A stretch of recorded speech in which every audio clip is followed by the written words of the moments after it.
कलवरी के पास खड़ा हो, खून की धारा देखता जा, तेरे पापों का यही दाम दिया है मसीह यीशु ने।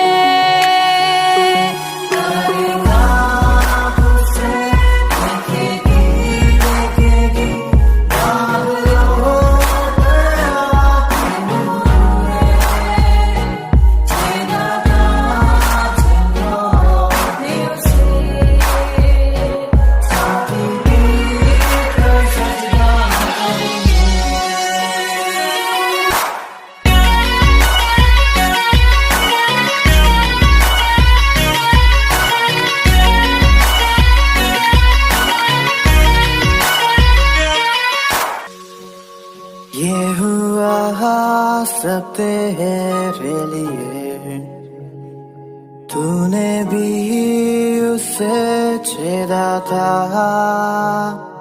फिर भी प्यार से वो बुलाता,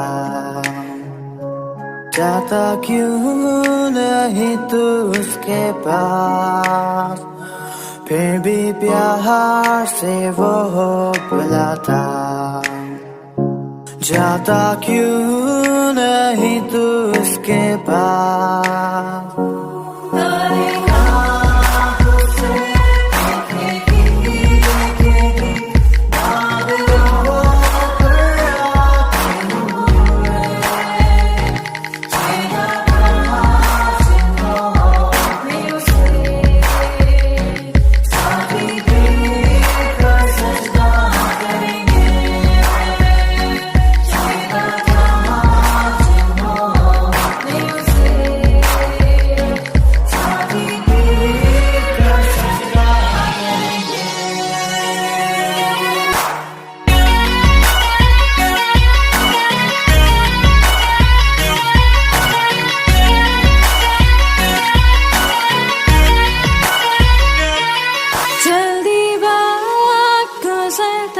चाहता है, रात अंधेरी आती है, तौबा कर दरवाजा होगा बंद, कुछ ना होगा वे पछताने से,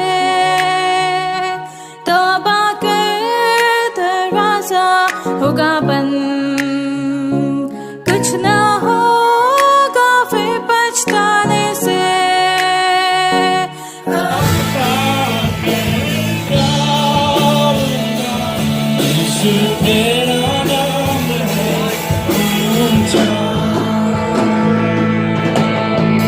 सारी सृष्टि पर तेरा पिता, तू राजा विराज है प्रभु, उससे है जमीन, उससे आसमान।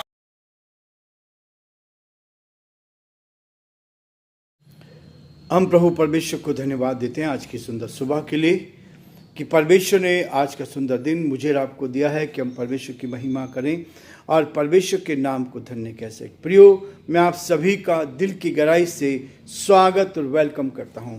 आज सुबह इस डिवोशन में जो प्रभु ने हमें दिया है कि हम परमेश्वर की महिमा कर सकें, आप सभी का दिल की गहराई से स्वागत, वेलकम है living Christian movement fellowship ministry Jaipur Rajasthan में।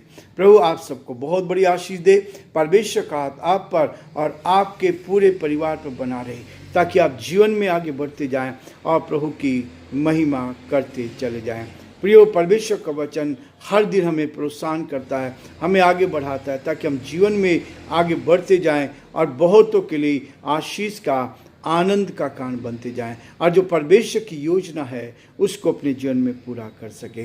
प्रियो, आज हम फिलिपियों के 4 अध्याय का अध्ययन करना चाहते हैं, ताकि परमेश्वर की उस महिमा को देख पाएँ, हाथ को देख पाएँ, जो परमेश्वर की योजना है उसको हम अपने जीवन में पूरा करते जाएं। पौलुस ने 3 अध्याय का जब अंत किया तो वहाँ इस बात को बताता है कि 2 तरह के लोग होते हैं जो परमेश्वर की महिमा करते हैं।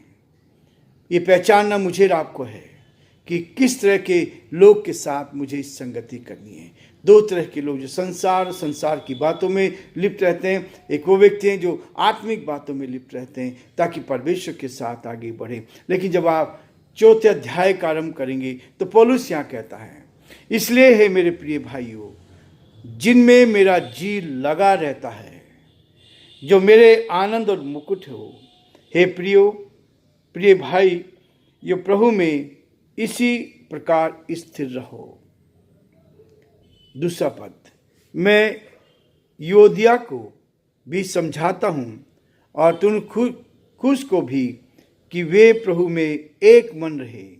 हे सच्चे सहकर्मी, मैं तुझसे भी विनती करता हूँ कि तू उन स्त्रियों की सहायता कर, क्योंकि जिन्होंने मेरे साथ सुसमाचार फैलाने में क्लेमेंस और मेरे अन्य सहकर्मियों समेत परिश्रम किया है, जिनके नाम जीवन की पुस्तक में लिखे हुए हैं। परमेश्वर अपने इस वचन के पढ़े और सुने जाने पर आशीष दे। आमीन। प्रार्थना करेंगे। जीवते और सच्चे विश्वास के योग्य परमेश्वर, बड़े आदर के साथ, दीनता नम्रता के साथ आप जैसे महान परमेश्वर के पवित्र चरणों में हम झुके हैं। हम आपको धन्यवाद देते हैं, हम आपकी स्तुति करते हैं, हम आपकी प्रशंसा करते हैं, हम आपके नाम को सराहते हैं प्रभु, क्योंकि आप आदर, महिमा और स्तुति के योग्य परमेश्वर हैं। हर हाल हर परिस्थिति में संभालते हैं, मदद करते हैं, सहायता करते हैं, ताकि परमेश्वर हम आपकी महिमा को देख पाए। अंधकार की दुष्ट की सारी चालें प्रभु यीशु आपके नाम से दूर की जाए, और जो आपकी योजना है, जो आपकी इच्छा है, जो आपकी मर्जी प्रभु जीवन में पूरा होने दे, ताकि पिता परमेश्वर सारी बातों के द्वारा आदर महिमा आपको मिल सके, आपका नाम ऊंचा किया जाए, जो आपकी योजना पूरी की जाए। हमारे सभी श्रोताओं को, सारे भाई बहनों को जो प्रभु जी पूरे देश में अलग अलग स्थानों में फैले, प्रभु हम प्रार्थना करते हैं हम सबको उत्तम आशीष दे, हर एक को अपने हाथों में ले। यीशु के नाम से हम प्रार्थना करते हैं, आपकी सामर्थ्य को भेजते हैं, आपकी शक्ति को भेजते हैं, एक एक जन को अपनी निकटता में ले। यदि कोई बीमार है, परेशानी में, कठिनाई में है, दुख में, मुसीबत में है, तो प्रभु हम आपकी ओर लाते हैं और प्रार्थना करते हैं आप उनकी सुधि ले, उनकी मदद कर, हर परेशानी से, कठिनाई से, दुख और मुसीबत से बचाएं, ताकि आदर महिमा आपको मिले और जो आपकी योजना उसको पूरा होता हम देख सके। बड़े आदर के साथ हमारे प्रदेश राजस्थान को आपके हाथ में सौंपते हैं। इस प्रदेश पर आपकी आशीष हो। यहाँ के मुख्यमंत्री के लिए प्रार्थना करते हैं, उत्तम आशीष दे और प्रभु आपका हाथ साथ बना रहे, ताकि सब बातों में हे परमेश्वर आपका नाम ऊंचा किया जाए। हम बड़े आदर के साथ अपने देश को आपके हाथ में सौंपते हैं। इस देश पर भी दया कर, आपकी सुरक्षा चाहते हैं, आपकी निकटता चाहते हैं, और सब बातों के द्वारा आपका नाम ऊंचा किया जाए। सारी महिमा, आदर, गौरव प्रभु हम आपको देते हुए इस विनती को अपने प्रभु अपने धार करता यीशु मसीह के नाम से मांगते हैं। आमीन। प्रियो, परमेश्वर का वचन हर दिन हमें प्रोत्साहन करता है, ताकि हम उसकी महिमा आत्मा और सच्चाई से कर सकें, दिल की गहराई से कर सकें, जो परमेश्वर की योजना उसको अपने जीवन में पूरा कर सकें। व्यवहारिक निर्देश जो देता है, ऐसा जीवन, ऐसे बातें जो संसार में हमारे लिए हर रोज आगे बढ़ने के लिए उपयोगी है, जिस चीज़ को लेकर हम आगे बढ़ते जाएं और परमेश्वर की महिमा करें। इसलिए वो कहता है 4 अध्याय के पहले पद में, इसलिए हे मेरे प्रिय भाइयों। पौलुस हर समय हम लोगों को, एक दूसरे को प्रिय भाइयों के रूप में, अपने सहकर्मी के रूप में वो हमें संबोधन करता है, ताकि हम प्रभु के साथ रहकर उस बात को जान पाए कि जो सेवा पौलुस ने की है, वही सेवा उसी ईमानदारी के साथ, उसी सच्चाई के साथ हम भी आज करते जाएं। आज की इस पीढ़ी में प्रभु ने हमें रखा है, ताकि हम ईमानदार बनकर प्रभु की महिमा करते जाएं, जिनमें मेरा जी लगा रहता है। जो ईमानदार बन के सेवा करते हैं, जो परमेश्वर के भय में सेवा करते हैं, जो परमेश्वर की सेवकाई को आगे बढ़ाने के लिए सेवा करते हैं, अपने आप को नहीं लेकिन परमेश्वर की महिमा करने के लिए। प्रियो, परमेश्वर का वचन इसी बात को हर कदम पर कहता है, ताकि हम प्रभु की महिमा को और अधिकाई से देख पाएं, अंधकार की ताकत को दूर होता हुआ देख सकें। और इसलिए प्रियो, वो कहता, मेरा जी तुम में लगा रहता है। जो वास्तव में परमेश्वर को खुश करना चाहते हैं, जो वास्तव में परमेश्वर की सेवा करना चाहते हैं, जो वास्तव में ईमानदार बनकर परमेश्वर की महिमा के लिए आगे बढ़ना चाहते हैं, उनके लिए कहता है कि मेरा जी तुम में लगा रहता है, जो मेरे आनंद और मुकुट हो, जो मेरे आनंद और मुकुट हो। परमेश्वर हमें एक मुकुट देगा जो सच्चाई को लेकर चलेगा, और उस समय जब अंत आएगा तब प्रभु कहता है अपने लोगों को अलग करेगा, और तब उन्हें कहेगा, हे मेरे पिता के धन्य लोगों, आओ मेरे साथ उस राज्य में प्रवेश करो। क्या ये शब्द प्रभु मेरे लिए, आपके लिए कहेगा? हम इस बात को देखना चाहते हैं। क्या हम इस संसार के साथ सहयोग करके, संसार में जीवन व्यतीत करके अपने आप को ऊंचा बढ़ाना चाहते हैं? हम कई बार जब हम सत्ता प्राप्त करना चाहते हैं, जब हम लोगों को अपनी ओर आकर्षित करना चाहते हैं, और लोग सोचते हैं कि नहीं, बहुत सारे लोग हैं जो आकर्षित हो गए हैं, लेकिन प्रियो, क्या सच्चाई है?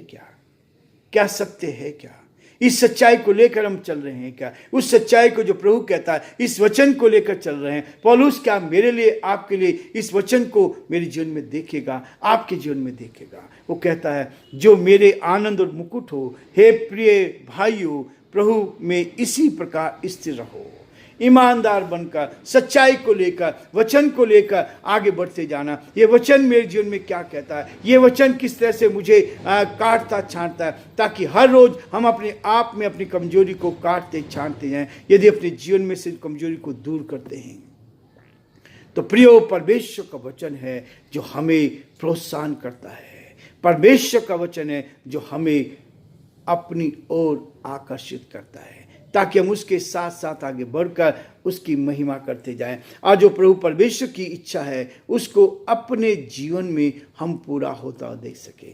प्रियो, परमेश्वर का वचन एक एक दिन मुझे और आपको प्रोत्साहन करता है, ताकि जो कुछ उसने हमें दिया है, जो हमने सच्चाई को जाना है, और सच्चाई को लेकर यदि आप सत्य को जानोगे तो सत्य तुम्हें आज़ाद करेगा और प्रभु के उस सिंहासन के सम्मुख लेकर आएगा। परमेश्वर के साथ हम उसके बड़े कार्य को अपने साथ देख पाएं, ना केवल इस पृथ्वी पर, लेकिन इस पृथ्वी के बाद भी।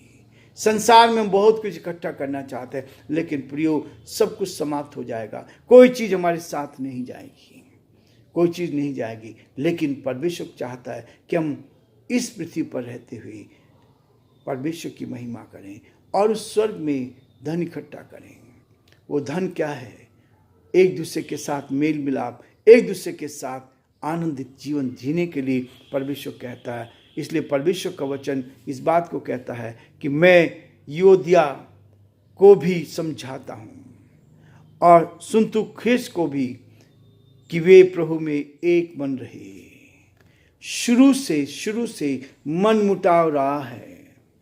पहली सदी में भी लोग के बीच में मन मुटाव था।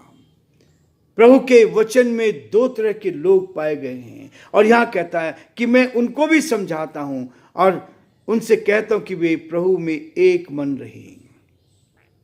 एक मन होना इतना आसान नहीं है। प्रभु यीशु मसीह ने कहा, जहाँ दो व्यक्ति एक मन के हो, जो चाहो मांगो तुम्हारे लिए हो जाएगा। दो व्यक्ति एक मन के हो। यीशु ने बहुत थोड़ी इसमें लिया है कि ऐसा नहीं बहुत बड़ी भीड़ रहे, लेकिन केवल दो व्यक्ति एक मन के हो जाएं, तो जो चाहो मांगो इस पृथ्वी पर तुम्हारे लिए हो जाएगा, तुम्हारे लिए हो जाएगा। इसलिए प्रियो, वो कहता है कि मैंने उनके लिए भी प्रार्थना की, मैं उनके लिए भी कहता हूं कि वे प्रभु में एक मन रहें।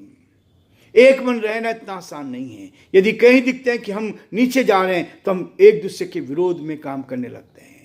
अंदर से सामने दिखाने के लिए हम बहुत कुछ दिखाते हैं कि हम बहुत अच्छे हैं, साथ हैं, लेकिन हर कदम पर हम एक दूसरे को गिराने की कोशिश करते हैं।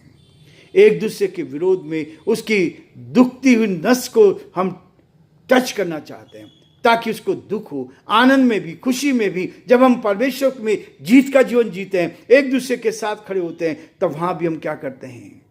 एक दूसरे को नीचा दिखाने की कोशिश करते हैं। इसलिए नहीं, पौलुस कहता है कि मैं उनके लिए प्रार्थना करता हूँ। हे सच्चे सहकर्मी, तीमुथियुस को कह रहा है, फिलिपियों के लोगों को कह रहा है, हे सच्चे सहकर्मी, मैं तुझी से भी विनती करता हूँ कि तू उन स्त्रियों की सहायता कर। हमें उन लोगों की सहायता करना है जो वास्तव में प्रभु के प्रेम में बनना चाहते हैं। यही वचन है प्रियो, यही वचन कहता है कि उनके जिनके नाम जीवन की पुस्तक में लिखे हुए हैं, परमेश्वर के सामने दी आज हम हैं, तो क्या मेरा नाम उस जीवन की पुस्तक में है? क्या आपका नाम उस जीवन की पुस्तक में लिखा है? जहां यहां पर पौलुस कह रहा है कि जिनके नाम उस जीवन की पुस्तक में लिखे हुए हैं, यह निश्चय हमें होना चाहिए। हम केवल अपने आप को जांचते नहीं, वो कहता है यदि जांचोगे तो पता लगेगा कि हम में कितनी कमजोरी है। परमेश्वर चाहता है कि हम ईमानदार बनकर प्रभु परमेश्वर की महिमा करें और जो परमेश्वर की योजना है उसको अपने जीवन में हम पूरा होता हुआ देख सकें। प्रभु आप सबको बहुत बड़ी आशीष दें।